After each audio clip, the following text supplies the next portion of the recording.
Hi, it's February 25th, I do believe, and I am doing a video about kind of my plan for our property. And I was inspired by a little gal I'm watching on YouTube. She has a place called Roots and Refuge, and her name is Jess, and she lives in Arkansas. And I just discovered her channel on YouTube. And if anybody is wanting to get a down-to-earth feel for gardening, she started out not actually even knowing anything about gardening and just has evolved into this. I would almost call her a master gardener. So anyway, she's a cute little gal and highly recommend it. But anyway, so here is our property. We bought this, actually we closed on it in July of 2019. We were supposed to have a house right here. Obviously there is not one. And we hopefully will be starting in April. Who knows? But here we are in Greenleaf, Idaho. It's a gorgeous day today, and I don't know if I can do this, but I'm out here actually in my t-shirt, and it's beautiful. It's probably 50 some degrees. And anyway, so plans for this. So what we have got going on here is this is eventually going to be the front yard, and these little piles of wood, this is apricot, apple, and cherry wood, and we were going to burn it.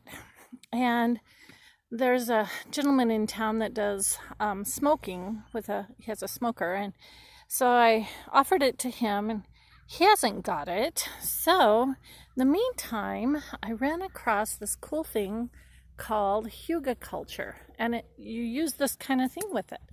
So I'm rethinking my plans for this. Haven't decided it for sure on it yet because I want to find out how many ants we have. I had seen another hugelkultur video where this gal had said, oh, if you've got ants, don't do it because it brings more in. And I got to thinking, oh my gosh, I can see how true that would be. Love this house. This is our neighbor. I grew up in a house in Kemei, Idaho that looked very, very, very similar to this. So I love living next door to my house. And anyway, we are going to be raising this whole area here probably a good 1.5 feet because they're going to be digging a basement right here, and we've got to have somewhere to put the dirt. So I don't want to pay to have it hauled away, and I don't want to lose it. I'm too much of a want my stuff person, I guess. And anyway, so right now we live in a dust bowl, or a mud bowl, or a wind bowl, or whatever the weather happens to be. This is some bigger limbs of the cherry tree that we cut down, and I'm hoping that I can make a pergola out of them or something along those lines. This right here is this really cool tree that we had to cut down because it was going to be right in the middle of the basement. And I want to somehow incorporate that. If anybody has any ideas, please let me know. Hi, puppy. Look at you. You are so cute. The neighbor's got a new puppy, and it is so cute. It's part corgi. It's corgi and Australian Shepherd, and it's just so adorable. Anyway, well, and there's Taz. It's our cat. He runs the place, and there's Garfield. He's our other cat. We have a third one, and we have a dog named Corey. She's black and white. You'll see her, but these little guys are going to be probably in most of my videos because they follow me around like dogs. So we got this stack of porch railing and structure off of Craigslist, and so it's going to be going on our front porch, and I was so excited to get it. We got this whole pile for $300, which I'm hoping was a good deal. I don't know for sure. We have all of our worldly possessions in these two containers. The blue one isn't full. I'm restacking it. When we moved in here, everything just kind of got out of control and not organized at all. So this pod right here hopefully is going to go away, and it'll all go into this. And then we will get rid of the pod and be more condensed and everything. But it looks like we live in, I don't know, a mess, hot mess. But there's my little gnomes and stuff I really like. I think they're cute. They're guarding our house.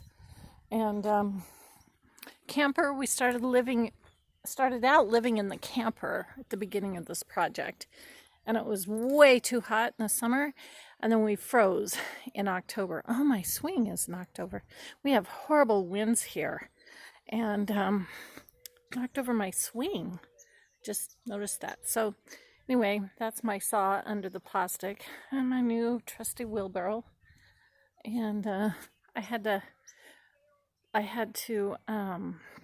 plastic in the porch. It looks horrible, but it is serving a purpose of keeping the snow out and the wind out and the rain and everything. And we have a place to put our muddy shoes and without getting them trashed. And it's my apricot tree. More downed wood. And this is my half acre, the back half of my acre with my orchards. You can see I have a lot of work ahead. That back tree there is a beautiful red apple. This tree in the foreground is, I don't know, a pear maybe. It looked like it had little miniature pears on it. So I'm not sure what for sure it is. And then all of that stuff, of course, needs to be dug out, cut out, whatever. That tree back there with my saw on it, I've been trimming it. Everything was touching the ground and it was really horrible. And it's still horrible, but it's so much better than it was. I have to watch out here because this is Corey's bathroom area. And anyway, so I have a lot of work ahead, but I'm up to it. I want to do it, and so I will. And by myself or maybe with new friends. I have no idea. We've never lived in Greenleaf before. This is a new place. Our 9-year-old is going to school at a Christian school across the street, so he walks to school every morning, and we love it. So this, along our fence line here, is totally overgrown with Italian plums. So that's what they make the prunes typically out of. And so I've got so much to do there. And then I've got 2 little trees that I brought. They're from an old homestead where I'm from in northern Idaho.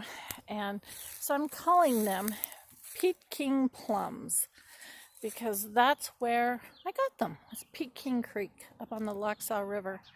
And it was an old homestead up Peking Creek. And I picked a bunch of plums and I made jam out of them. And then I dug a hole in our old yard and threw all the pits in the hole. And about 30 plum trees came up. So when we moved here, I brought 2 of them. There's one. It's doing really beautiful. And it's actually, they're getting, I don't know if you can see it, but they're getting little buds on the little twigs. They've got little buds on them.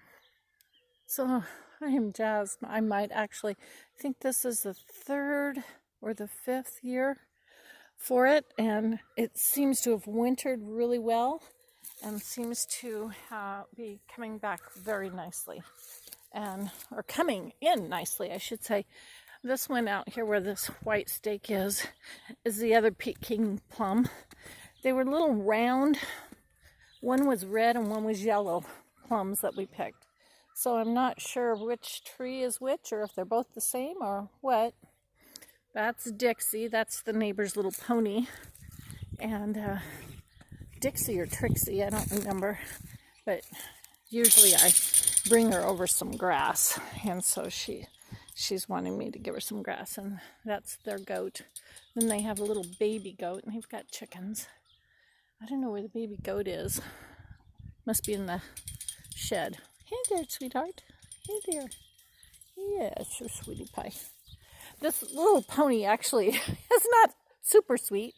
She likes to kick, and if the goat gets away from her, she just goes nuts in the pen. The goat sometimes, I think, jumps the fence maybe or something and winds up in the yard, and if the goat winds up out of sight of the horse, then the horse just goes crazy. Maybe sometime I'll film the horse going crazy.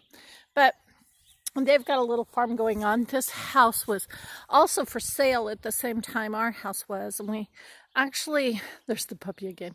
We actually looked for buying this house. It was for sale along with this piece of land, but it needed so much work done to it, and at this age of our life, we just were not up to it. So I'm glad this young couple got it, and they're just doing amazing things with it. Oh, there's Corey. There's our dog. And anyway, so I'm thinking back here, this is where the garden will be. This is where, obviously, the orchard is going to be.